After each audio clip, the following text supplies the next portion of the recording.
Bonjour, c'est Dominique. Alors voilà, je suis de retour. On va terminer de mater celui-ci. Ensuite, je vais aller mater la cascade interactive, comme je vous avais dit. Alors, on avait maté le dessus ici et ici parce qu'on devait poser nos petites attaches à enveloppe, mais on ne devait pas mater derrière. Ici, c'est correct parce qu'on ne mate pas derrière de toute façon. Alors, ça, vous allez le mater. Alors, moi, j'avais gardé, parce qu'il me restait une petite bande dans le haut, alors je l'ai fait comme une image interrompue. Alors, j'ai tout simplement enlevé environ 1 mm ici de l'image, parce que je voulais qu'elle se continue là où est-ce qu'elle devrait être, non pas interrompue et continuer plus loin. Alors, c'est ma technique de l'image interrompue. Excusez. Alors là, on va mater le dessus de la poche. Alors, vous choisissez une image que vous aimez. Alors là, il faut calculer de l'intérieur, la mesure qu'on a à l'intérieur de la pochette. Alors, on a de ici. Alors, je me fais une petite marque ici. Je la fais tout juste, puis quitte à en enlever un petit peu après. Parce que c'est plus facile d'enlever que d'en avoir coupé trop. Alors, je vais enlever ça ici. Je vérifie que ça entre bien. Vous voyez, il est un tout petit peu trop large. C'est correct, je vais aller enlever une petite ligne de rien du tout.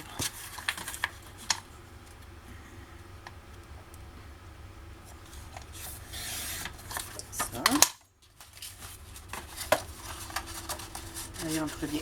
Une fois qu'il entre bien, alors tout ce que vous avez besoin, c'est de vous rendre du bord ici, un petit peu à l'intérieur, dessous la pochette. Alors, c'est pas nécessaire de faire toute la longueur jusqu'au fond. Ça gaspille du papier pour rien. Comme ici, bon, je vais le laisser au complet parce que de toute façon, je ne l'utiliserai pas ici. Mais habituellement, quand je veux économiser du papier un peu, parce qu'on sait comment est-ce que c'est cher le papier design, scrapbooking, alors je vais environ pas plus d'1 cm à l'intérieur. Alors moi j'ai choisi cette image. Alors là, c'est pour ça qu'il m'en reste un petit peu plus, puis c'est correct. C'était dans mes chutes.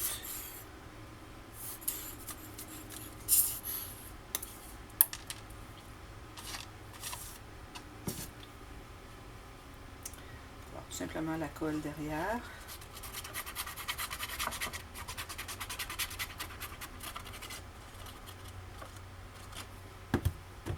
Et je vais entrer les petits coins ici, à l'intérieur. Ça va se trouver à cacher les coutures. C'est pour ça que c'était pas nécessaire de les biseauter. Et puis, j'arrive à environ 1 mm du haut, tout simplement. Si vous avez de la colle qui s'est épandue un peu sur le rebord ici, c'est important de l'enlever avant que ça sèche. Alors, vous voyez, avec le fait qu'on a doublé le dessus de la poche ici, ça fait que c'est rigide. Alors, c'est vraiment important. Comme je disais, si vous avez du papier un peu plus mince, si vous voyez que c'est encore plus mou, encore mou même après l'avoir doublé, ben, triplez-la. À l'intérieur, toujours, c'est plus facile. Alors, ça, c'est fait. Ensuite, pour ce qui est de l'intérieur ici, alors là, on va devoir calculer de l'intérieur du pli. Et puis, idéalement, on dépasse notre papier de ce morceau-là qu'on avait collé ici. Et puis, si on peut arriver par-dessus le morceau du dessous de la poche, quand on l'a collé au départ, si on peut aller par-dessus, tant mieux. Sinon, ben, au pire, ça va arriver à peu près égal. Ou de toute façon, quand on va arriver pour entrer un papier, une carte, ça va faire ça, puis ça va aller par-dessus le papier qui est à l'intérieur, qui se trouve être dessous la pochette, la poche. Alors, ça ne dérange pas trop. Alors là, on va calculer. Alors, vous pourriez faire l'image interrompue sur tout ça si vous voulez. Mais moi, je ne la ferai pas parce que je vais vouloir mettre autre chose, je crois. Parce que là, je n'ai pas les morceaux pour. Alors, je vais tout simplement couper la largeur. Quelle que soit votre largeur. Couper.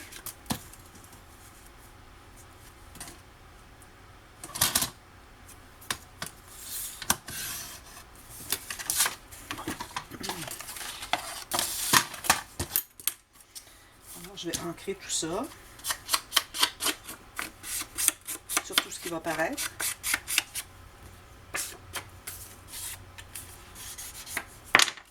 Je vais vérifier si ça entre bien à l'intérieur de ma poche. Alors, je vais le coller jusqu'ici, tout simplement. Puis moi, je me trouve à aller par-dessus mon morceau qui est dessous, ce qui est très bien. Alors, dépendamment de ce que vous avez comme largeur, moi, ce que ça me donne ici, je vais vous le mesurer. Ma règle. J'ai pas fait de ménage. Et puis là, j'ai mes affaires sont toutes éparpillées partout. Alors, ma profondeur se trouve à être 11 cm. Alors, si vous avez 11 cm, vous allez tout couvrir l'intérieur, ça va être parfait. Alors, quand vous allez entrer les choses à l'intérieur, ça ne va pas buter sur l'épaisseur du carton à l'intérieur, du fond de la poche. Alors, tout simplement, comme ceci. Je l'arrête ici. Comme ceci, tout simplement. On va centrer un peu. Et on va presser. Voilà. Alors, il reste à mater ici. Je recommande de mater les deux ici. Et puis, celui-ci. Alors, celui du fond ici. Et puis, vous allez devoir mater le fond de la page ici. Et le haut de la page ici aussi. Alors, n'oubliez pas d'arrondir vos coins. Puis moi, je vous recommande d'arriver égal à la poche. Alors, peut-être que la poche ne rentre pas exactement à 1 mm de chaque côté, mais c'est correct. Pour une fois, on peut ne pas être à 1 mm, mais l'important, c'est vraiment d'aller avec la largeur du couvert de la poche. Même chose ici, la largeur de la base de la poche. Alors voilà, ça va être terminé. Alors là, je voudrais aller sur la cascade interactive parce que, comme je disais, j'ai pas fait souvent la technique pour le matting. Alors, j'ai décidé de la faire avec vous pour une fois. Alors, vous allez calculer la grandeur que vous avez besoin de la carte, des cartes pour mettre sur le dessus. Moi, j'ai arrondi tous les coins, excepté celui du bas. C'est pas nécessaire d'arrondir de toute façon parce qu'il est collé. Alors, j'arrondis les 5 du haut. Alors, vous calculez la largeur et la hauteur d'un papier design que vous aimez. Alors, moi, j'avais des chutes de lui. Alors, j'ai décidé de prendre ces chutes-là, mais je voulais avoir une image plus belle sur le dessus. Alors, je suis allée prendre un papier nouveau qui avait ça sur le papier. Alors, c'est lui que je vais mettre sur le dessus. J'aime bien mettre un dessin plus beau sur le dessus, puis les autres plus ordinaires, parce que de toute façon, ça va être pour mettre des photos. Ou si les gens ne veulent pas mettre des photos, peuvent écrire un journaling, puis mettre la photo derrière la carte ici. C'est une façon de faire. Bon, avant de la coller, très important, on doit couper tous nos morceaux. On doit s'assurer qu'ils sont tous de la même grandeur. Alors, je vais aller avec lui ici comme ceci. Je vais aller en bas ici. Alors, je vais couper tous mes morceaux de la bonne largeur. Je vous recommande de faire ça avant d'arrondir les coins, c'est plus facile. Alors, j'en ai deux. Je vais aller chercher lui ici. J'en ai besoin de 6.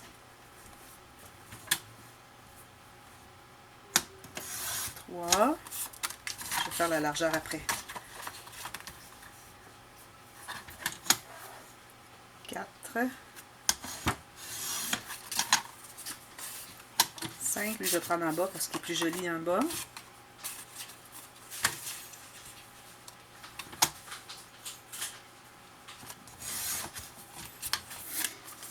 Alors, on en a 1, 2, 3, 4, 5. Et j'ai un petit restant ici. 6 avec lui.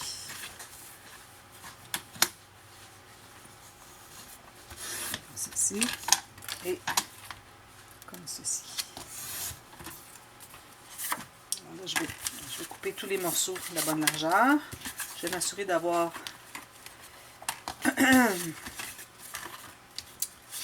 ce que je veux avoir de fond. Alors ceux-là ici, je les coupe comme ceci. Et puis, celle-ci, je garde la gauche. Comme ceci. Bon. Alors là, j'ai tous mes morceaux. Alors là, on arrondit les coins. Alors ça, c'est le premier. On s'assure d'avoir dans le bas ou dans le haut ce qu'on veut avoir comme image. Alors, j'arrondis ici.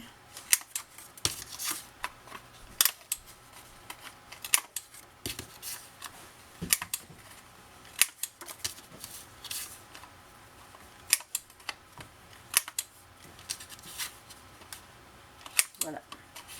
Le fond, je vais ancrer tout ça. Alors, je vais prendre quelques minutes. Si vous voulez accélérer, c'est correct.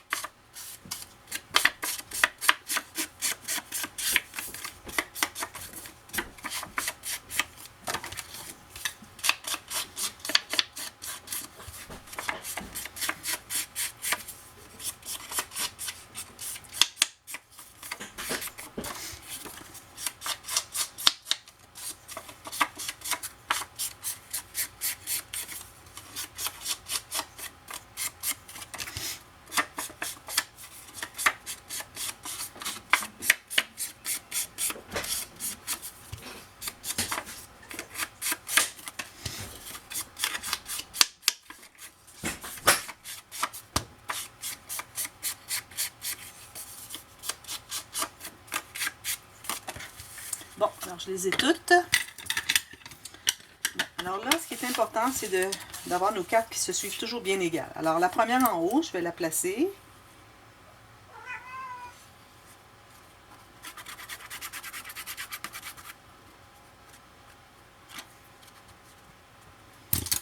Alors je vais la centrer en haut, en bas et sur les côtés. Tout simplement. C'est important de centrer la première parce que les autres vont suivre après.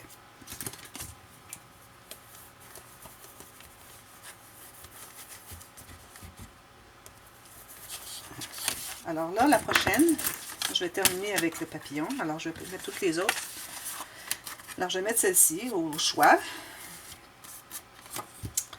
Alors là, on met la colle. Idéalement, on peut vérifier si ça fonctionne, si la grandeur est bonne. D'après moi, je suis correcte. Parfois, quand je suis un petit peu serrée sur les côtés, il peut y avoir une petite différence qui fait que ça ne fonctionne pas. Alors là, je la mets approximative comme ceci. Mais là, je vais aller voir celle d'en haut.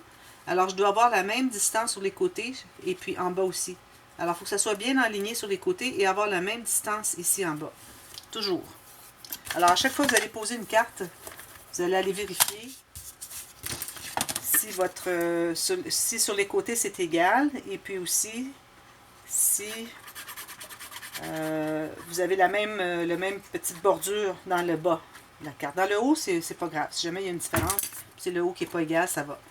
Alors, je la pose approximativement ici, sans trop presser. Je vais aller chercher les autres. Alors, bien égales sur les côtés. Et puis, la même distance en bas que les autres. Alors, si j'ai décidé que j'avais 1 mm et quart, ben, j'aurai 1 mm et quart. J'ai peut-être pas 1 mm et quart, là, mais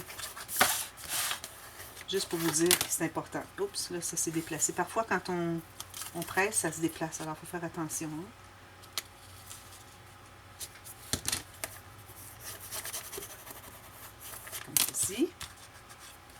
Alors, vous continuez les autres comme ça, même chose, jusqu'à la fin.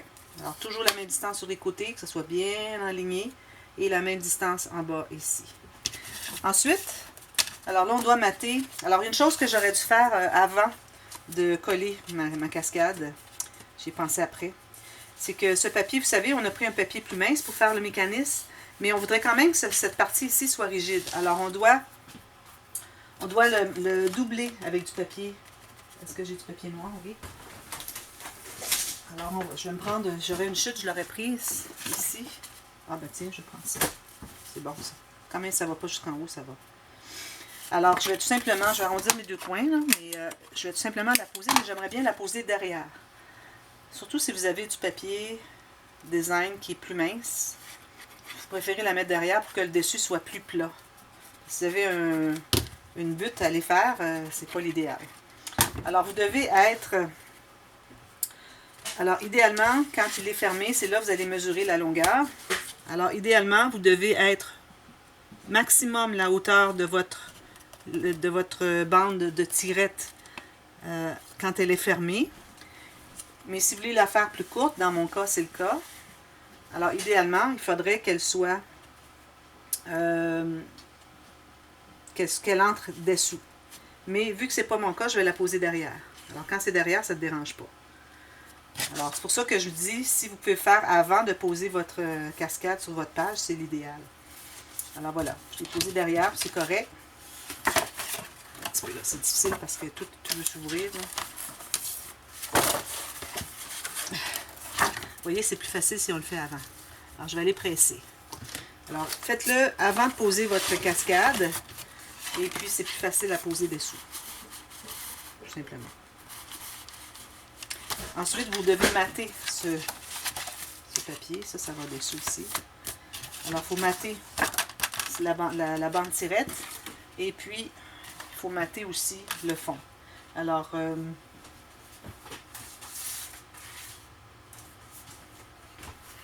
est-ce que je vais dans le même design?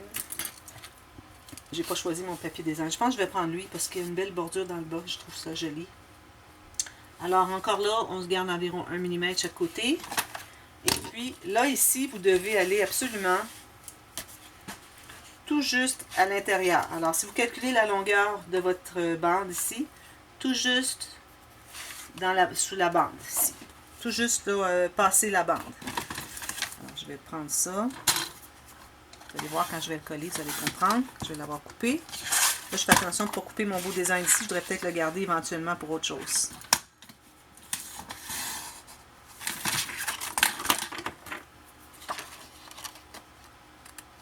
Alors, j'arrondis mes coins. Je vais ancrer tout autour. Oups, je vais aller un peu fort avec mon encre. Ça va.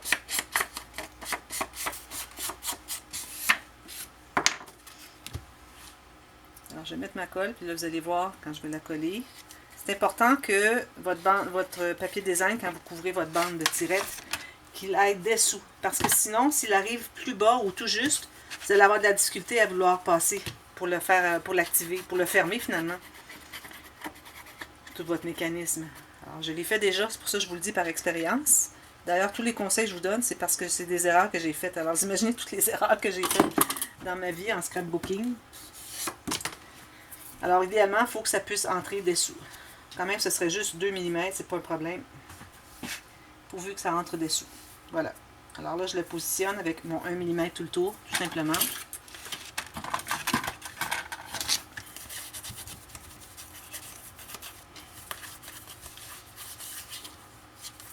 Voilà. Alors, il ne faut pas le mettre trop loin, parce que si vous le mettez trop loin, vous allez par-dessus le mécanisme, puis là, quand vous allez arriver à fermer la dernière, elle ne voudra pas fermer parce que votre papier est trop loin. Alors, c'est vraiment important d'aller tout juste sous la bande avec votre papier design. Puis ça aussi, vous pouvez faire ça avant de l'installer.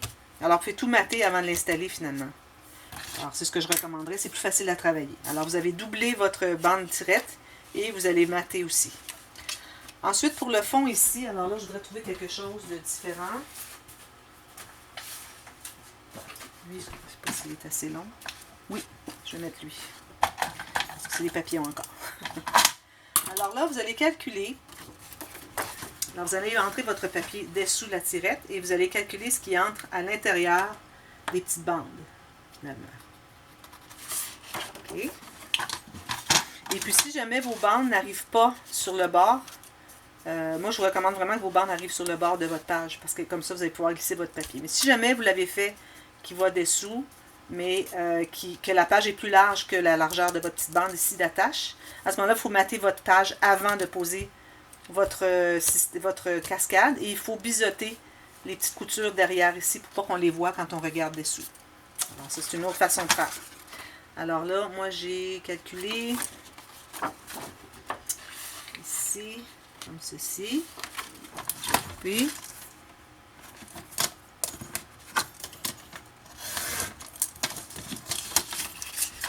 et puis la hauteur. Alors là, vous allez tout simplement le mettre à l'intérieur. Vous allez voir en même temps si ça entre bien. Parfois, on calcule un petit peu trop, comme là, il va falloir que j'en enlève un tout petit peu. Et puis, je vais enlever ça ici tout de suite, ça va être plus facile à calculer. Je vais en enlever juste à peine 1 mm. Tout juste que ça entre à l'intérieur. C'est tout ce qu'on veut. Alors, vous allez voir, ça va entrer facilement.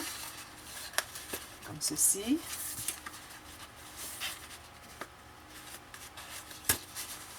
Et là, vous allez l'amener à 1 mm. Ici, j'ai la colle du bloc. 1 mm en bas et 1 mm en haut. N'oubliez pas, ici, vous avez biseauté. Alors, il va falloir biseauter votre papier avant de mettre la colle. Alors, 1 mm en bas. Et je vais me faire une marque pour 1 mm en haut. Puis, je vais aller le couper. Tout simplement. Là, je vais arrondir mes coins. Les deux bons coins. Il faut que j'ancre tout ça. Oups.